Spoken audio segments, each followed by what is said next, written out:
Olá, pessoal. Hoje nós vamos dar continuidade ao nosso curso na aula 12, que trata da introdução às teorias de falhas.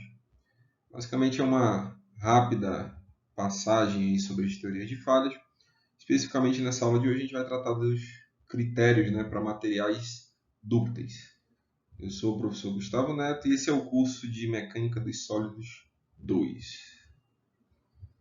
Pois bem, a aula de hoje basicamente está composta por esses dois critérios, o critério de Tresca, que é correspondente ao critério da tensão de cisalhamento máxima, o critério de von Mises, que trata da energia de distorção máxima, tá? E a gente fecha a aula aí com um exemplo aplicando essas duas teorias. Vamos lá.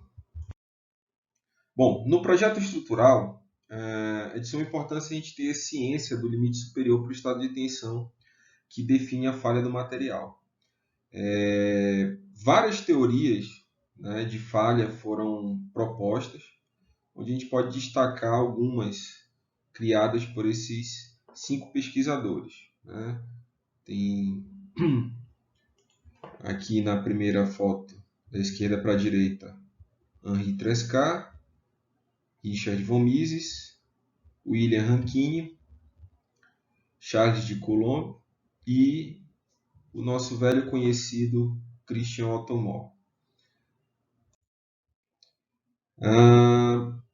Nessa parte, dessa aula de hoje, a gente vai tratar sobre os materiais dúcteis. Tá? Dentre as teorias escolhidas, a gente vai olhar as mais aplicadas, que seria a de tensão de cisalhamento máxima, enunciada por Tresca, e a energia de distorção máxima, que foi desenvolvida basicamente por três pesquisadores. Acho que ficaria Huber, em português, eu não sei como é que ficaria em polonês, Huber, Henke e von Mises. Tá? Cada um deu uma contribuição. No caso de Henke e von Mises, eles chegaram à mesma conclusão por abordagens diferentes. Né? E no caso dos materiais dúcteis, a falha ela é especificada pelo início, do escoamento. Tá? Então, antes de falhar, o material ele tende a escoar até a falha propriamente dita. Já no caso dos materiais frágeis, a falha é brusca, e é especificada pela ruptura do material. Para esse tipo de material, basicamente, a gente vai trabalhar com dois critérios: da tensão normal máxima, também conhecida como critério de Coulomb ou Rankine, e o critério de falha de Mohr. Essa teoria para materiais frágeis, a teoria de falha para materiais frágeis, a gente vai tratar na aula seguinte, na aula 13. Bom, então, novamente o nosso amigão aí, Otto Mohr, veio ajudar, Ele trouxe alguns convidados e vai trazer algumas informações para a gente aí. Bom, com relação a essas falhas, esses modos são definidos prontamente se o elemento, sujeito a um... Se o elemento estiver sujeito a um estado uniaxial de tensões, como esse representado na figura. Então, tenho somente uma direção, e as tensões estão agindo nela. Isso aqui é um indicativo típico, para, por exemplo, um ensaio de tração.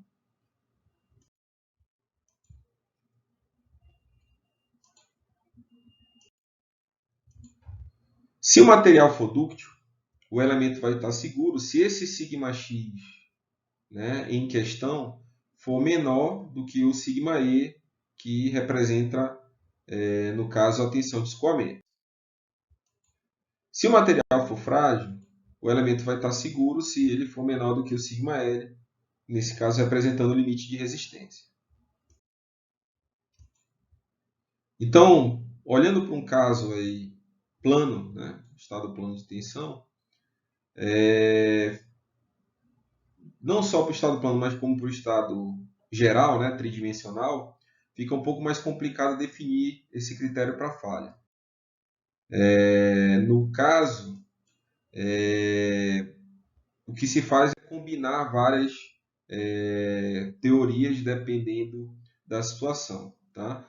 E essas teorias também são usadas para determinar as tensões admissíveis, informadas em muitos manuais e códigos de projeto. Não existe uma teoria de falha única que possa ser aplicada a um material específico todas as vezes. Como eu falei, no geral, é possível combinar, né, mais de uma dessas teorias, que depende muito da aplicação onde se está querendo estudar essas teorias, melhor dizendo.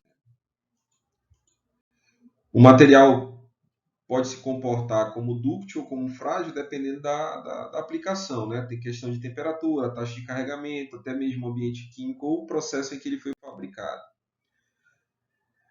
Para a aplicação de uma teoria de falha, é necessário calcular as componentes da tensão normal e da tensão de cisalhamento em pontos, né, do elemento estrutural, onde elas são maiores. Então, se tem, por exemplo, uma viga carregada, você vai traçar os diagramas de esforço cortante e momento fletor, por exemplo, e determinar em quais seções o momento e o esforço cortante são máximos. E aí, nessa seção, você procura, né, os pontos onde essas duas tensões são os maiores. E aí faz a análise, né, da transformação de tensão procurando as tensões principais.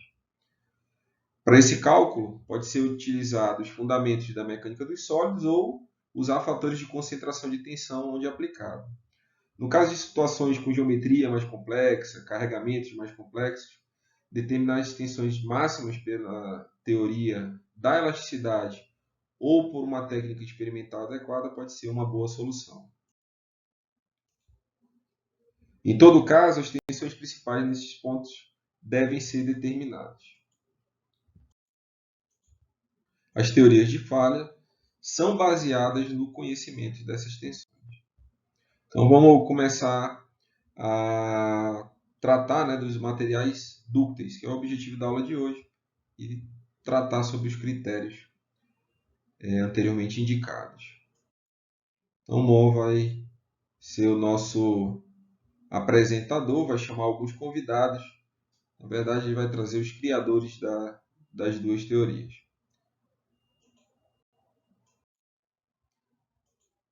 Então, como a gente já viu lá na foto anterior, esse aí é o Henri Tresca, e ele vai tratar aí do critério de tensão de cisalhamento máximo.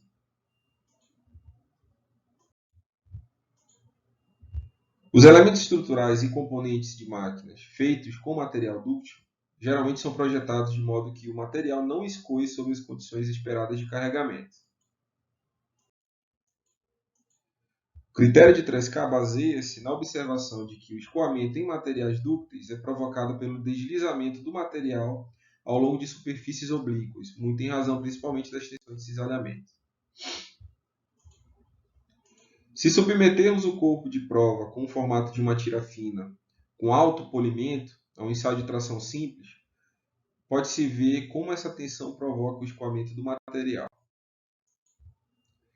As bordas dos planos de deslizamento que aparecem na superfície da tira são denominadas linhas de Leader. Pedindo projetor aí, irmão.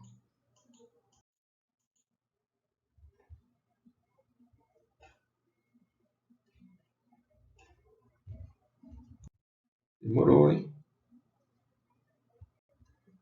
Bom, vamos lá.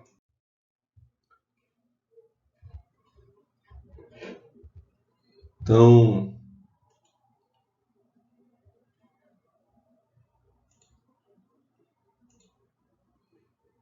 esse vídeo aí mostra um ensaio de tração em uma tira fina com alto polimento. Ele está sendo tracionado, né, na direção vertical. Conforme você vai se aproximando do limite de escoamento, vão aparecendo essas linhas, né? Que são as linhas de líder. Observa que elas têm uma orientação bem específica, tá? E essa orientação a gente vai mostrar matematicamente pelas equações obtidas com as tensões principais e o círculo de Mohr, que a gente vai calcular quanto vale esse ângulo aqui em geral. Tá? Então, antes dele falhar, ele começa a escoar apresentando essas linhas com essa orientação. A gente vai ver aí que essa orientação, né, esse ângulo agudo aí é de aproximadamente 45 graus. Bom, aqui ele está dando um zoom maior, né, na peça, né, e indicando novamente, né, o aparecimento dessas linhas.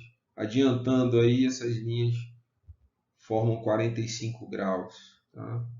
Então, isso é um fenômeno visto também em experimentos de laboratório. Bom, essas linhas indicam claramente os planos de deslizamento da tira, que ocorrem a aproximadamente 45 graus em relação ao eixo da tira aqui e aqui. Então, vamos enunciar o critério de Tresca. Qualquer componente estrutural estará seguro desde que a tensão máxima absoluta neste componente permaneça menor que o valor correspondente da tensão de cisalhamento em um ensaio de tração com corpo de prova do mesmo material quando este começar a escoar. Então, tem aí um corpo de prova que está submetido a uma tensão uniaxial, né? Nesse caso aí a tensão de escoamento. A ideia é a seguinte: você tem um elemento ou peça de uma estrutura e está querendo saber se ela vai escoar. Você irá então produzir um corpo de prova do mesmo material e submeterá a um ensaio de tração.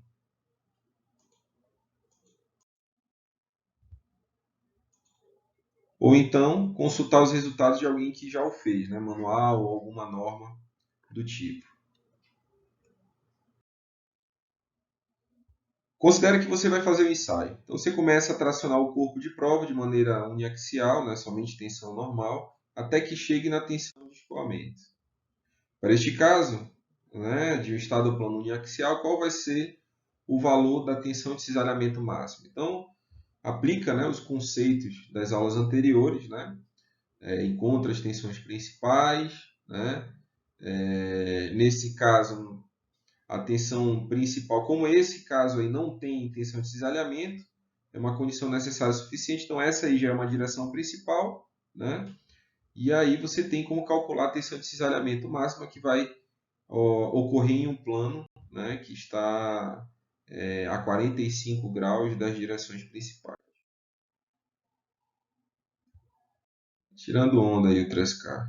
Então, nesse caso aí, fazendo, né, todo o equacionamento, em conta a tensão principal na direção x é zero, na direção z é zero, a tensão máxima no ensaio, né, vai ser a tensão principal máxima menos a tensão principal mínima, que no caso é zero, dividido por 2. Vai dar a própria tensão de escoamento sobre 2. Ou seja, para evitar a falha, a tensão de cisalhamento máxima absoluta do elemento ou peça que você estava investigando deve ser menor que aquela encontrada no ensaio de tração. Ou seja, a tensão máxima absoluta que você calcular para o seu elemento estrutural tem que ser menor do que a metade, né, do limite de escoamento. Recapitulando, na prática, né, o sigma-e, limite de escoamento, é determinado pelo ensaio de tração. Tá? Após isso, verifica-se o caso para análise, em que as tensões normais envolvidas são diferentes, né, do sigma-e, e se determina a tensão de cisalhamento máximo absoluto para esse caso. Então, você desenha o círculo de Mohr ou faz a análise totalmente a partir dos tensores, né, tensor de tensões de Cauchy. Para o caso uniaxial, perceba, né, que esta condição inicial para o estado plano não tem cisalhamento, logo é uma direção principal, como eu falei. Então, se esse sigma y aí é uma tensão que você está aumentando até chegar no limite de escoamento, as linhas de líder vão começar a aparecer e o material vai começar a escoar. Com isso, a tensão de cisalhamento, né, que a gente já sabe que age em planos que estão a 45 graus em relação às direções principais, né, se você for pensar, uma das tensões principais é o sigma y, está indo para o sigma e, né, está indo para o limite de escoamento, para a tensão de escoamento, melhor dizendo, e na direção x não tem tensão normal, então é zero. Né? Então, a tensão em z também é zero. Então, o que vai acontecer?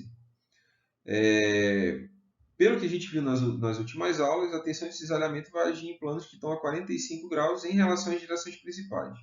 Então, se você for ver, vai de fato coincidir com aquilo que foi visto no experimento, né, com as linhas de líder, e elas vão estar de fato a 45 graus em relação às direções principais. Tá? Então, no caso, a falha vai ocorrer por cisalhamento no caso de materiais dúcteis. Resumindo, calcula-se a tensão máxima absoluta, né, no estado geral de tensões, que é dada pela sigma máxima, né, menos a sigma mínima, no caso as tensões principais, a tensão máxima e a mínima, e divide por 2. A tensão máxima absoluta no ensaio de tração tem que ser menor do que a metade da tensão de escoamento. Tá? Então, o que acontece? Lembrando que no estado plano de tensões, a tensão na direção do eixo Z, né, a tensão principal, ela é nula. Então, sobram as outras duas tensões principais. Então, tem duas condições basicamente. Quando as duas tensões principais têm o mesmo sinal, né, e aí, nesse caso, se elas têm o mesmo sinal, o que vai acontecer? Né? Ou as duas são de tração, né, as duas positivas, ou as duas negativas. De qualquer modo, a tensão máxima absoluta vai ser o valor relacionado a que tiver maior módulo, menos o zero, que é a menor na direção Z. Então, no caso aí, né, a gente pode igualar, né, vamos dizer assim, essas duas, né, e depois desconta a desigualdade, e esse 2 aqui a gente fatorou e passou aqui para frente do 2 tal máximo absoluto aqui, só para facilitar a análise. Então, se elas têm o mesmo sinal, né, a tensão mínima a gente sabe que vai ser zero, né, considerando o módulo, e aí ela vai estar relacionada, né, ao módulo, né, de sigma1 e de sigma2. Ou seja, tomando o máximo entre elas, esse sigma máximo menos o zero tem que ser menor do que o limite de escoamento, a tensão de escoamento. Se acontecer delas terem sinais diferentes, tá certo? O que acontece? A tensão nula, né, na direção do eixo Z vai ficar entre os dois valores.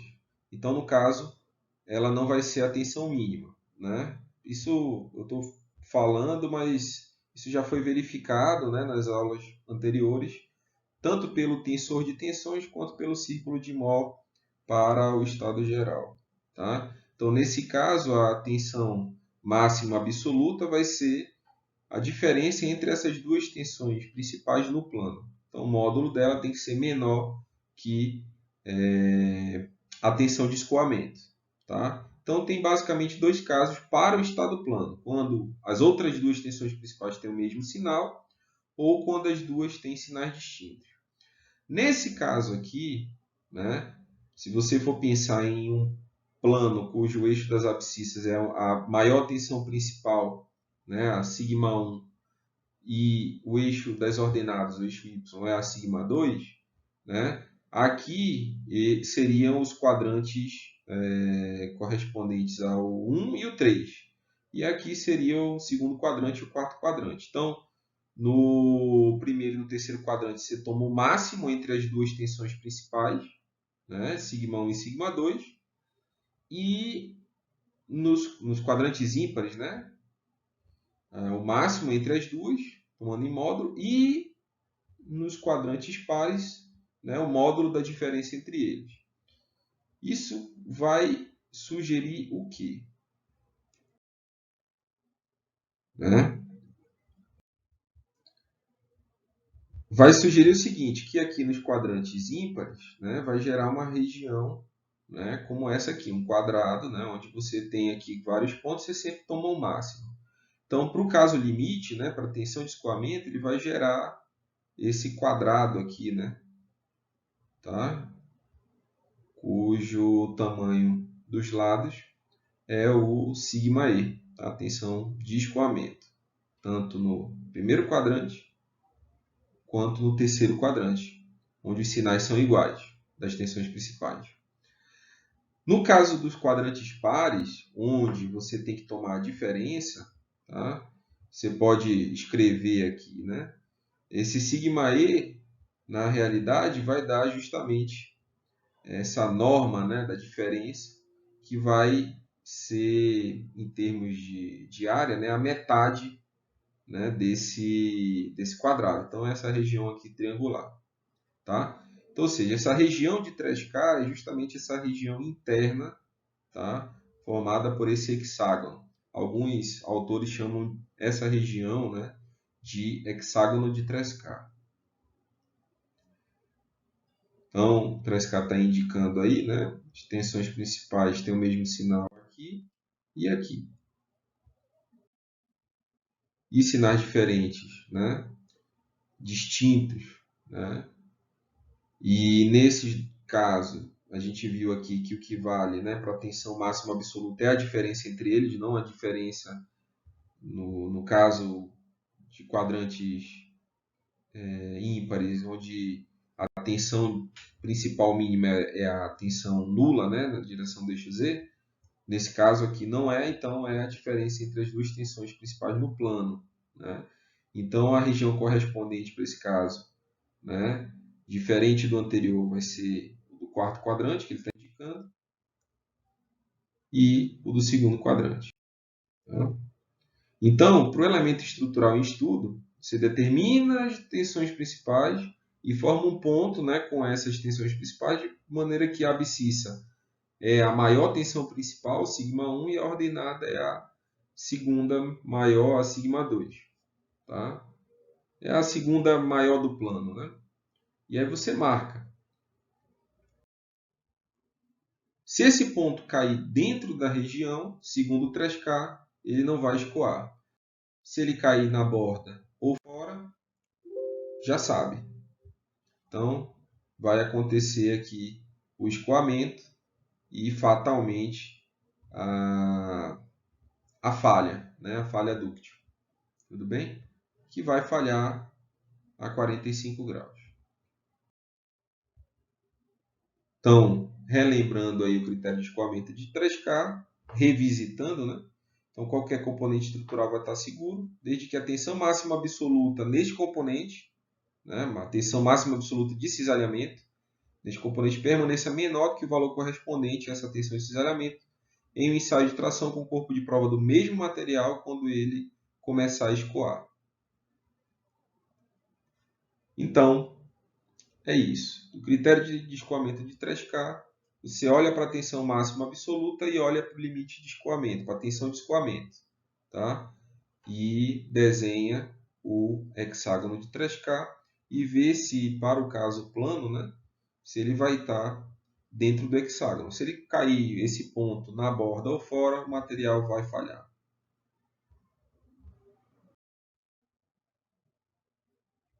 Então o Mo está agradecendo e agora ele vai chamar um outro convidado. O nome dele é Richard von Mises. Bem estiloso ele. Então, agora, você estudado um outro critério, que é por alguns autores chamado de critério da energia de distorção máxima. Tá? Uma notinha histórica, né? análise via energia de distorção máxima não foi feita por von Mises, né? O raciocínio, né, de olhar pela energia de distorção, trazendo num ponto de vista físico, né, foi feito por um outro pesquisador, Heinrich Henke, né? Mas, em paralelo, von Mises desenvolveu, baseado, né, no tensor de tensões de Cauchy e a decomposição do tensor de tensões, que a gente vai tratar daqui a pouco, ele desenvolveu matematicamente a partir do segundo invariante de uma dessas componentes dessa decomposição, né, do tensor de tensões de Cauchy. Ele desenvolveu um critério que é similar ao obtido pelo Henke, que é baseado na energia de distorção. Tá? Mas antes desses dois, um polonês chamado Huber lançou as bases para esse critério. Tá? Então é comum, né, atualmente fazerem confusão, né, e dizerem que o critério de energia de distorção máxima é o critério de von Mises. De fato, são conclusões similares, tratam da mesma coisa, mas historicamente falando, foram abordagens, raciocínios distintos. Tá? A gente vai tratar aí basicamente do raciocínio do Henke e do raciocínio do von Mises. E a gente vai mostrar que vai chegar, de fato, no mesmo resultado. Então, o critério, né, de von Mises ou da energia de distorção máxima, ele se baseia na determinação da energia de distorção em um dado material. Isto é, da energia associada a variações na forma do material. Ao contrário da energia associada a variações de volume, tá, no mesmo material. A gente vai detalhar isso melhor. No curso de Mecânica dos Sólidos 1, afirmou-se que um material, quando deformado por uma carga externa, ele tende a armazenar energia internamente em todo o seu volume. Então, a gente vai denotar aí energia de deformação por unidade de volume por U. Tá? Se o material se comportar de maneira linear elástica, pode-se demonstrar que a energia de deformação por unidade de volume é igual a essa expressão aí, onde o E é o módulo de elasticidade, o Ni é o coeficiente de Poisson e os sigma barra, né, 1, 2 e 3, são as tensões principais. Essa densidade de energia de deformação pode ser considerada como a soma de duas partes. Uma que representa a energia necessária para provocar uma mudança de volume no elemento sem mudar a sua forma, tá? Dilatação ou compressão, né? Ele vai sem mudar o seu formato, né? E uma outra que representa a energia necessária para distorcer o elemento. Então, representando aí nessa figura, a gente vai ter aí a tensão total, né? o estado geral de tensões, nesse caso representado pelas tensões principais. Ele vai ser igual à soma de duas componentes. O que se chama de tensão hidrostática, tá? Ela é igual em todas as direções. E essa tensão igual em todas as direções é representada pela tensão normal média, tá? Que é basicamente a média entre as três tensões principais. Então, em todas as direções. Né? Então, a soma de um componente que provoca a mudança de volume sem mudar a forma do elemento. Então, utilizando aquele conceito lá da hidrostática, né, de tensões iguais em todas as direções. E uma outra componente, né, que distorce o elemento sem alterar o volume. Tá? Essa componente é chamada de tensão distorcional, tensão desviatória ou até mesmo deviatória. Tá?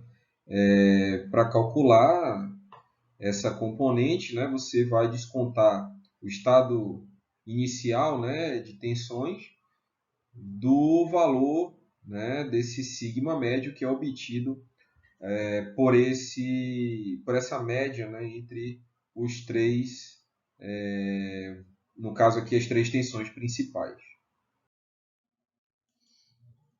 Então, evidências experimentais indicam que materiais não escoam quando submetidos a uma tensão uniforme, no caso dessa tensão hidrostática. Tá? E Tito Maximilian Huber, em 1904, propôs o seguinte, esse carinha aí. O componente estrutural vai estar seguro desde que o valor máximo da energia de distorção por unidade de volume naquele material permaneça menor que a energia de distorção por unidade de volume necessária para provocar o escoamento em um corpo de prova do mesmo material em um ensaio de tração. Tá? Então, Huber diz o seguinte, você tem um material, componente estrutural, e você quer saber se ele tende a escoar, nesse caso o material dúctil. Você pega o ensaio de tração desse mesmo material e leva ele até o limite de escoamento e calcula a energia de distorção no escoamento. Esse valor ele tem que estar sempre maior, esse do ensaio de tração, do que o do elemento estrutural que você vai estudar. Se por um acaso a energia de distorção desse material a ser estudado ficar igual ou ultrapassar a energia de distorção, ele vai falhar. Então, von Mises e Heinrich Henke, esse carinha aí, de maneira independente, redefiniram esse critério. Tá? Então, eles deram um tratamento, Henke, um tratamento mais físico, né? um significado físico, e von Mises, um tratamento mais matemático à luz da análise tensorial. Então, por isso, é comum, né, se referir a essa teoria de von Mises, né, o critério da energia de distorção máxima, ou o critério de von Mises. Alguns autores preferem fazer justiça a todos os três, chamando teoria de von Mises, Henke e Huber. Bom, voltando à ideia, né, do critério que Huber enunciou, né, a energia de distorção do elemento estrutural estudado, denotado por UD, né, D de distorção, deve ser menor que aquela obtida para o ensaio de tração, que a gente vai denotar por UD ens, de ensaio, né, na tensão de escoamento sigma E. Então, a lá Henke, né, ou usando o raciocínio de Henke, pode-se mostrar que ao substituir as três tensões principais, né, sigma 1 barra, sigma 2 barra e sigma 3 barra, por esses equivalentes sigma 1 barra menos sigma médio, sigma 2 barra menos sigma médio, sigma 3 barra menos sigma médio, né, de forma respectiva, naquela equação de energia da deformação por unidade de volume, somente para obter a parte distorcional, né, a desviatória, você vai obter o seguinte, ou seja, você vai chegar nesse resultado. Lembrando que o Ni é o coeficiente de Poisson e o E é o modo de elasticidade. Você vai chegar nessa expressão. Para o caso do ensaio de tração uniaxial, né, você tem que a segunda tensão principal e a terceira são nulas. Então, a única tensão principal é a própria tensão de escoamento. Então, substituindo isso nessa equação acima, a gente vai ter que a energia de distorção do ensaio vai ser dada por 1 mais Ni sobre 3E, né? E o modo de elasticidade, vezes a tensão de escoamento ao quadrado.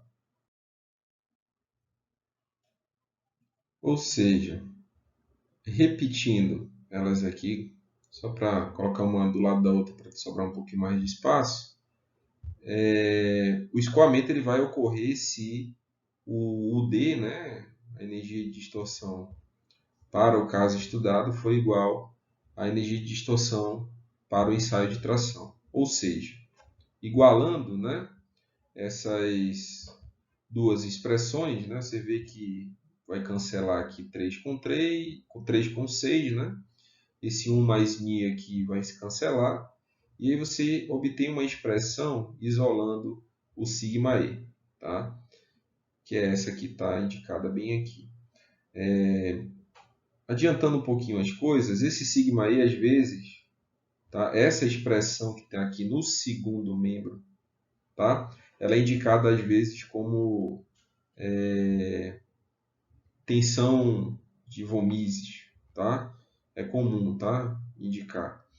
E por estado plano de tensão, a gente sabe que a terceira tensão principal ela é nula.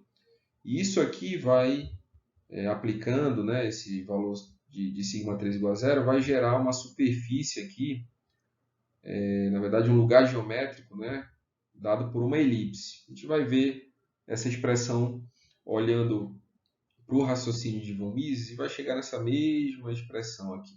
Nesse caso aqui a gente usou o raciocínio físico, né, de energia de distorção feita pelo Henke, né? Então, continuando, von Mises pensou de uma maneira um pouquinho diferente, né? Olhando para o segundo invariante de tensões do tensor distorcional. Vamos relembrar algumas coisas, né? Para o estado geral, né, de tensões, a gente viu nas últimas aulas que no cálculo das tensões principais, ou seja, na busca dos autovalores desse tensor, né, representado por essa matriz, você chega numa equação característica. Onde essa equação característica, os coeficientes dela, a gente deu um nomezinho, né? A gente tinha o I1, né, que era o coeficiente do sigma ao quadrado, né? O I2 o coeficiente do sigma e o I3 o coeficiente dependente. A gente mostrou que esses I1, I2 e I3 são dados por essa expressão e eles são os invariantes de tensões, ou seja, não importa a orientação que você tomar, qual o plano que você seccionar, né, o estado geral, esses valores de 1, e 2 e 3 vão ser sempre os mesmos. Por isso eles são chamados de invariantes de tensões, com respeito à mudança de orientação. E olhar aqui para esse I2 aqui, tá, que ele vai ser importante. Não para esse tensor especificamente, mas a ideia do segundo invariante de tensão vai ser utilizada pelo raciocínio de von Mises. Então, von Mises usou o fato, né, de que o tensor de tensões de Cauchy, né, nesse caso escrito nas direções principais, né, ou seja, diagonalizando, né, o tensor de tensões, von Mises se aproveitou do fato de que é possível decompor o tensor de tensões em duas partes. Uma, que é a parte hidrostática, né, onde os elementos da diagonal principal representam a tensão média, tá certo? E a outra componente, tá, que se refere ao tensor, né, desviatório, deviatório ou distorcional. Tá? Então, esse tensor aqui, né, que está escrito na base, né, que está posicionado nas direções principais, né, foi decomposto tanto nessa primeira matriz aqui, nesse primeiro tensor, né, que é chamado tensor hidrostático, quanto esse tensor distorcional. Tá? Obviamente que essa decomposição do tensor de tensões poderia ter sido feita sem problema algum com o tensor do estado geral, não necessariamente nas direções principais. Ia se manter essa decomposição da mesma maneira. A diferença é que onde tem zero aqui seriam as componentes de cisalhamento naquela orientação. Então, para esse tensor distorcional aqui indicado, tem-se o seguinte. A equação característica, né, que é obtida no cálculo dos autovalores, né, dessa matriz, né, que representa o tensor distorcional, a equação característica tem esse formato, onde tem esses coeficientes aqui, J1, J2, J3. Esses coeficientes podem ser calculados, né, e obtidas as seguintes expressões. O J1, né, que é o primeiro invariante de tensões para esse tensor distorcional, tá? Ele vai ser nulo, justamente porque a característica dele de distorcer, né, o estado geral sem alterar seu volume, né, resulta nessa característica. Tá? Essa parte aqui ela fica para o tensor hidrostático. Esse J2, que é o segundo invariante desse tensor distorcional, ou desviatório, ele é dado por essa expressão 3 sigma médio menos o I2, onde o I2 é o segundo invariante do tensor de tensões de Cauchy, tá? Sem obter aquela decomposição. Tá? É possível de mostrar isso aqui, ou ainda, né, escrever em função do primeiro invariante e do segundo invariante de tensões do tensor de tensões do estado geral. Tá? E o J3, que seria o terceiro invariante desse tensor distorcional, é o determinante dele. Tudo bem? Então, novamente, né, os JIs vão representar os invariantes do tensor distorcional, que está aqui indicado da cor amarela. Tá? Então, basicamente, esses JIs, né, J1, 2 e 3, são os coeficientes da equação característica que você obtém ao buscar, né, os autovalores desse tensor distorcional. Então, lembrando aqui, né, que o I1, 2 e 3 são os invariantes do tensor de tensões, né? Nesse caso aqui escrito na base principal, né? Nas gerações principais. Então, o I1 é o traço, o I2 são a soma dos menores principais e o I3 é o determinante dessa matriz. Então, fica como exercício aí mostrar essas relações, principalmente a do J2 que vai ser utilizado aqui. Tá? É importante atentar, tá, que para a equação característica do tensor de tensões, desse tensor aqui, aqui ficou com mais, tá? E não sei por qual motivo, nos livros de mecânica do contínuo, de mecânica dos sólidos, até mesmo de teoria da elasticidade, essa equação característica fica com menos aqui. Isso vai impactar justamente nessa demonstração. Então, o Mises está pedindo para que vocês fiquem atentos a esse sinal aqui, que é diferente da equação característica deste tensor de tensões. É só a mesma forma de arrumar, tá? O procedimento para obter a equação característica é o mesmo. Só a questão de reescrever, jogar um menos aqui para dentro do J2 para chegar nessa expressão. Ao fazer essas continhas, vocês vão entender do que eu estou falando. Bom, continuando, você pode olhar aqui para o segundo invariante do tensor deviatório. Você pode usar as expressões, né, do quadro anterior e desenvolver a partir da equação característica, né? Ou seja, desenvolvendo os menores principais, similar ao que foi feito para o tensor de tensões, né, o que foi decomposto. O von Mises ele pediu para se atentar para o sinal, porque justamente no caso aqui, ó, ele foi jogado aqui para dentro do J2. Então, diferentemente do I2, o J2 tem esse sinal aqui. Então, desenvolvendo essa expressão aqui, né, esses menores principais, esses determinantes aqui, você chega nessa expressão aí de 1/6 do quadrado da diferença da tensão principal 1 pela 2, mais o quadrado da diferença 2 pelo 3, e mais o quadrado da diferença da tensão principal 3 pela 1. Tá? Essa expressão aí do J2 ela vai ser utilizada daqui para frente. Me refiro a essa daqui. Tá? Importante que se mostre, né, daqui até chegar aqui. Tá? É importante que vocês façam essa conta aqui. Tá bom? Não é coisa de outro mundo, não. É só manipulação algébrica. Bom, o que von Mises propôs, né, e provou em 1913 foi que o escoamento ele ocorrerá quando o segundo invariante do tensor distorcional, o J2, ele exceder um valor crítico K. Então, em geral, se escreve K ao quadrado para esse valor crítico.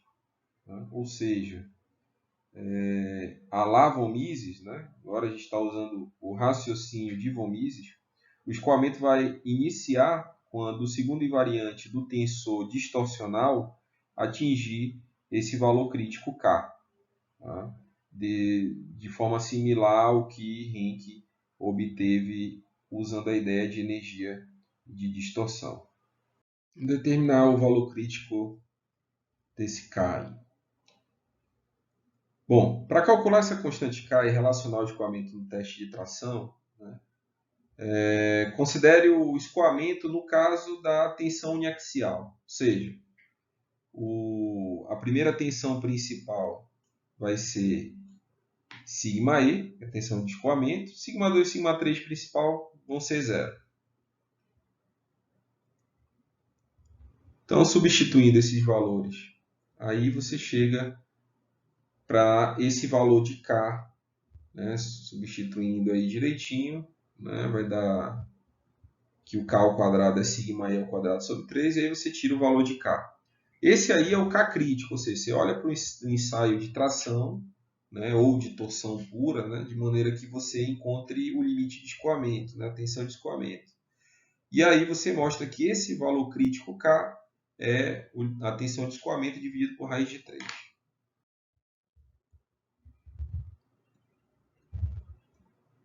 Então, substituindo, né, esse valor encontrado por K, né, você tem essa expressão, tá?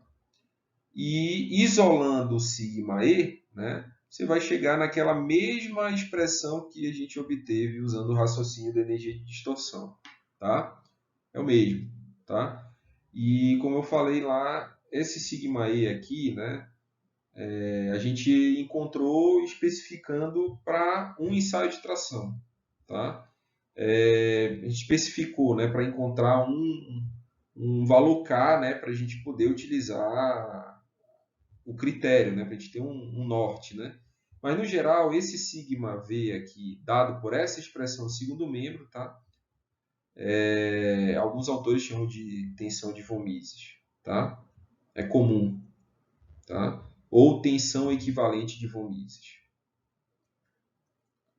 Dois estados de tensão com mesma energia de distorção têm a mesma tensão equivalente de von Mises. Tá? Então, usando justamente esse fato, né, a gente pode também sair, né, das tensões principais, né, e desenvolver da mesma maneira o J2, né, para o estado geral. Então, aqui em função das tensões principais e aqui a expressão, né, para tensão, né, equivalente de von Mises para o estado geral, sem calcular as tensões principais. Então, em função de σx, σy, σz e as três tensões de cisalhamento, que indicam aí esses 6 parâmetros, o tensor de tensões para o estado geral. Tá? Então, aqui para as tensões principais, aqui para o estado geral. Então, para generalizar, né, pode-se utilizar o fato, né, que o J2 é um invariante do tensor deviatório. Então, se ele é invariante, ele independe, né, da orientação. Então, não necessariamente você precisa estar na base das direções principais, você pode estar na base canônica e ele continua valendo. Então, essa expressão, né, para o estado geral, ele gera aqui, né, um cilindro, tá? Onde esse eixo aqui, tá? Esse eixo está em cima de uma reta onde marca, né, onde as três tensões são iguais, σ1, σ2, σ3. Ele é chamado também de eixo hidrostático, justamente pelo fato das três tensões serem iguais. Tá? E aqui nesse cilindro está marcado aqui o hexágono de 3K. Tá? Ou seja, se você pegar, né, seja o seu estado geral de tensão, o estado plano, você pega as tensões principais, σ1, σ2, σ3, e marca esse ponto aqui no espaço, né, gerado, cujos os eixos são as tensões principais. Se ele der dentro do cilindro, o material não vai escoar. Se ele pegar na borda ou fora, o material vai escoar. Tá certo? É uma maneira de se olhar. Para o caso do estado plano, você vai passar, obviamente, um plano cortando esse cilindro. E não sei se todos conseguem enxergar, mas o que, né, nessa seção transversal fica uma circunferência, né, paralelo ao plano aqui, sigma 1, sigma 2, isso vai dar uma elipse. Então, se eu cortar aqui obliquamente esse cilindro, eu vou ter uma região elipsoidal. Tá? Então, lembrando, aqui eu tenho essa superfície, né, que é chamada de superfície de escoamento de von Mises, esse cilindro verde aqui externo. Tá? Aqui a borda, né, é chamada de curva, né, ou lugar geométrico de escoamento de von Mises. Esse hexágono interno, né, que está inscrito dentro dessa circunferência, é chamado de lugar geométrico do escoamento de 3K. Tá? Então, para o caso tridimensional, né, a região se restringe a esse cilindro cujo o eixo, né, é justamente o eixo hidrostático, ou seja, aquele eixo cujas três tensões principais são iguais. Vamos ver como é que essas coisas ficam no estado plano. Tá? Só resumindo aí o que eu falei, von Mises está afirmando aí que essa equação, né, anterior, define a superfície de escoamento como um cilindro circular, né, cuja curva de escoamento, né, ou a interseção com o plano deviatório é um círculo com raio de raiz de 2K. Isso implica, né, que a condição de escoamento é independente das tensões hidrostáticas. Então, para o caso plano, né, a gente aplica, né, que o σ3 é a tensão principal, né, σ3 barra é zero, tá? E iguala, né, ao K crítico, né, que é para esse caso a gente considerou o K obtido no ensaio de tração, né, puro ou de torção, encontrou aqui levando, né, nesse ensaio para a tensão de escoamento, a gente encontrou que esse K vale σe sobre raiz de 3. Então, aplicando σ3 barra igual a zero aqui, você vai manipular e chegar nessa equação aqui, que é justamente uma equação de um lugar geométrico conhecido. Né? É basicamente uma elipse rotacionada, né? 45 graus. Lá na álgebra linear 2, né, quando estudam quádricas e cônicas, se escreve, né, essa equação aqui, né, numa forma quadrática, e se diagonaliza a forma quadrática para justamente descobrir qual é esse lugar geométrico. Tá? Isso é comum de se fazer. E aí, nesse caso aqui, você mostra que é justamente uma elipse, tá? Que é essa região aqui que está marcada em rosa. Aqui, tá? E essa região, você mostra que ela o hexágono de 3K fica inscrito a ela. Então, lembra quando eu falei do cilindro, né, da superfície, né, de von Mises, de cilindro? Quando a gente vai cortar paralelo ao plano sigma 1 barra sigma 2 barra, que era aquela circunferência, né, vai ficar uma elipse, que é essa elipse aqui. Né? É a projeção da circunferência no plano sigma 1 barra sigma 2 barra. E o hexágono de 3K ele vai estar, obviamente, inscrito. Tá certo? E aí tem alguns pontos interessantes aqui, que é justamente em cima dessa reta aqui que indica a torção pura. Vou deixar o von Mises fazer esses comentários.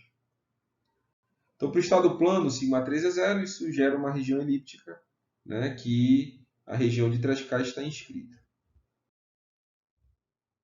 Assim, se um ponto no material estudado sofreu uma tensão tal que o ponto cujas coordenadas são as tensões principais for marcado no contorno ou fora da elipse, né, ou no cilindro, né, no caso 3D, diz que o material vai escoar, então ele vai tender a falhar.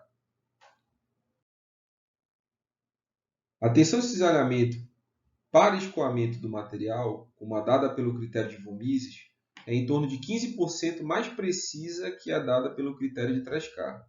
Para isso, basta você verificar aqui que esse ponto é 0,577 da tensão de escoamento, né? Aqui na borda da elipse, e esse ponto aqui no limite do hexágono, passando essa mesma reta aqui, né? É 0,5. Então, se você dividir 0,577 por 0,5, dá 1,15, ou seja, 15%, né, de diferença aí. Então, só para justificar um pouquinho desse 15% que aparece magicamente em alguns livros de mecânica dos sólidos, tá? Então, no geral, tá? A região aqui dada, né, pelo critério de von Mises ou da energia de distorção máxima, geralmente ela é mais precisa.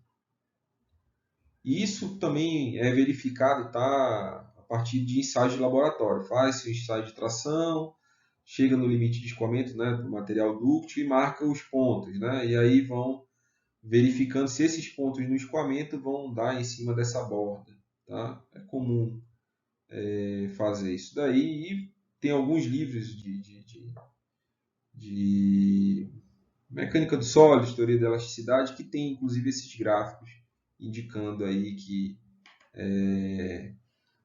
o critério de von Mises é mais preciso. Terminou, né? Foi cansativo, quase 1 hora, né? Ainda tem mais.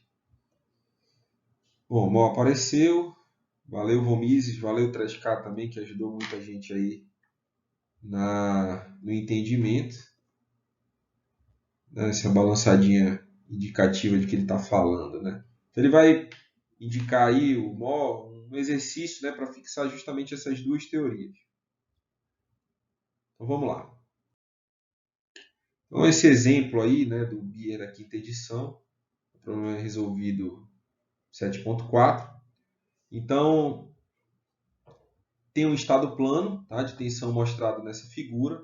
Então, eu tenho aqui uma tensão de compressão de 40 megapascal na direção Y, 80 de tração, né, tensão normal, compressão, tração, e aqui uma tensão de cisalhamento de 25 megapascais. Esse estado plano de tensão mostrado na figura ocorre em um ponto crítico de um componente de máquina feito de aço. Após vários ensaios de tração, concluiu-se que a tensão de escoamento em tração é σE igual a 250 megapascal para o tipo de aço utilizado. Então, no geral, essa tensão de escoamento são feitos vários corpos de prova, se faz esse ensaio e pega o valor, geralmente a média, né, para determinar essa tensão de escoamento. Tá? E ele pede para que você determine o coeficiente de segurança em relação ao escoamento usando o critério de Tresca, né, da tensão de cisalhamento máxima, ou o critério de von Mises, que é o da energia de distorção máxima. Tá? Ou, né, melhor dizendo, aquele que olha para o valor crítico do segundo componente, do segundo invariante de tensões do tensor deviatório. Tá? Então vamos lá. Primeira coisa que se vai fazer é procurar as tensões principais. Tá? Nesse caso aqui foi desenhado o círculo de Mohr. Tá? Esse valor das tensões principais aqui pode ser montado tranquilamente escrevendo, né, o tensor de tensões, né, cuja última coluna e a última linha são todos zero, né, porque é um estado plano. Os elementos da diagonal principal vão ser o 80 e o menos 40, e os outros elementos vão ser compostos pelo 25, né? A matriz do tensor é simétrica. E aí encontra os autovalores, vocês vão encontrar sem problema esse valor de 85 e menos 45 aqui para as tensões principais. Nesse caso aqui ele construiu o círculo de Mohr, né? Você marca o ponto X, né, dado por 80, né, no eixo das tensões normais, e 25 positivo, né, porque tende a girar o estado plano no sentido anti-horário, e aí marca no outro plano o ponto Y, que seria o 40 e o menos 25. Tá? Traça esse segmento XY, encontra o ponto médio, que vai dar em cima do eixo sigma, esse é o centro do círculo de Mohr, desenha o círculo de Mohr, né, e encontra esse raio aqui. Bom, esse segmento OC, né, vai ser o sigma médio, tá? Tudo bem? 80 vai dar 20 aqui, né? 80 menos 40 sobre 2. O raio, né, é justamente você calcular aqui, né, usando o teorema de Pitágoras, né, é o Cx, né? Cx ao quadrado igual a Cf ao quadrado mais Fx ao quadrado. Observa que esse raio vai dar a medida da tensão de cisalhamento máxima aqui nesse plano. Tá? Então, que é esse valor aqui de R, é o tal M aqui, que deu 65 megapascal. Tá? E aí as tensões principais, né, você encontra aqui, né, o segmento CA e o segmento CB. Ou seja, é a tensão média mais o CA e a tensão média menos o BC, que no caso é você somar e subtrair do raio. Aí você encontra um valor de 85, tá? Sigma 1 barra, né, que está chamando de sigma A aqui, e a sigma 2 barra, que está indicando sigma B, né, a segunda tensão principal, menos 45. Tá? Bom, então, primeira coisa, né, olhar para o critério de Tresca, né, o critério da tensão de cisalhamento máximo. Então, a tensão de cisalhamento, né, correspondente ao escoamento, né, a tensão de escoamento, melhor dizendo, é 250 megapascal. Então, o que acontece? Né? Para esse caso aqui, esse tal E aqui, ele tem que ser, no limite, né, igual a metade dessa tensão de escoamento. Ou seja, metade de 250, que é 125. Né? Então, para o caso, né, do TM, né, que é a tensão máxima aqui de cisalhamento nesse plano de 65 MPa, a gente calcula o coeficiente de segurança, que é basicamente, né, o limite de tensão dado a metade, né, da tensão de escoamento, dividido pela tensão admissível, que nesse caso aqui é a máxima que você consegue admitir aqui no círculo de Mohr, que é 65. Então, dividindo aqui 125 por 65, você chega aqui ao valor do coeficiente de segurança de 1,92. Então, para o caso anterior, aquele tal E lá é a tensão limite, né? Não precisou aplicar a diferença, né? Tendo em vista que as tensões principais têm sinais diferentes, porque ele só queria o coeficiente de segurança.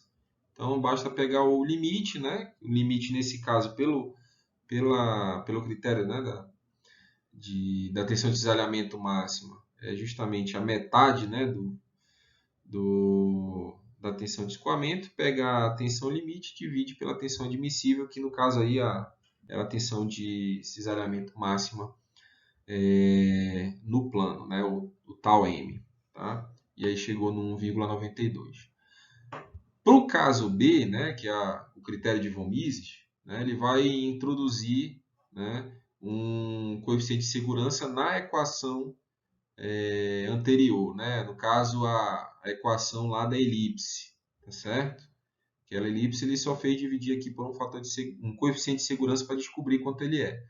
Bom, é dado aqui a tensão de escoamento, né? É dado as tensões principais, tem como achar esse coeficiente de segurança. Então, aplicando a primeira tensão principal igual a mais 85, a segunda tensão principal igual a menos 45 e o sigma E igual a 250, você encontra aqui que o coeficiente de segurança é 2,19. Então, o coeficiente de segurança aí ele é um pouquinho maior do que o obtido, né, pelo critério de Tresca. Tá? Então, ele oferece um pouquinho mais de abertura. Isso pode ser verificado justamente pelo desenho, né, das regiões, tá? Tanto de von Mises quanto do hexágono de Tresca. Tá? Então, tem um comentário aqui interessante que para um material dúctil, né, com esse sigma E 250 megapascal, você consegue traçar, né, tanto o hexágono, né, de 3K, como ele é construído, aqui é um quadrado, né, aqui é outro quadrado, você completa, né, a região hexagonal ligando esses dois vértices e esses dois vértices aqui. Tá? Para o caso da elipse, né, você provavelmente vai usar um software numérico ou você vai ter que diagonalizar a forma quadrática para poder enxergar o eixo maior e o eixo menor da elipse, para poder desenhar. Mas, no geral, como a gente sabe que o hexágono de 3K está inscrito, né, na elipse de von Mises, basta você desenhar o hexágono e aí traça uma elipse ajudada aí pelo hexágono. Tá? Então, você traça esse hexágono e essa elipse, né? E aí olha para o estado plano, né? Representado aqui pelo ponto H, que é aquele pontinho marcado pelo 85 e o menos 45. Tá certo? Então, esse é o ponto H aqui. Observa que para esse estado de tensão, ele está dando dentro da região. Então, segundo os dois critérios, né, o material ele não vai falhar por escoamento. Tá certo? Esse é um primeiro comentário importante. Tá certo? Um outro comentário é que se você traçar essa linha reta, né, ligando o ponto O, que é a origem, até o H, e prolongando essa reta, você vai ver que ela vai interceptar o hexágono de 3K no ponto que está sendo indicado por T aqui, e a elipse de von Mises por esse ponto indicado por M. Tá? Então, você poderia simplesmente usar essas regiões para calcular os coeficientes de segurança. Basta você medir, né, esse segmento de reta indicado e calculando a razão entre eles. Então, no caso aqui, coeficiente de segurança de 3K, você faria a medida do comprimento de OT dividido pela medida do comprimento OH. Isso dá exatamente 1,92, que foi calculado anteriormente. E o coeficiente de segurança por von Mises vai ser OM, né, a medida do segmento OM, pela medida de OH. E aí você vai também chegar no 2,19. Ok? Bom, então é isso que a gente tinha para hoje. Essas são as referências. Eu agradeço aí a atenção de todos e até a próxima.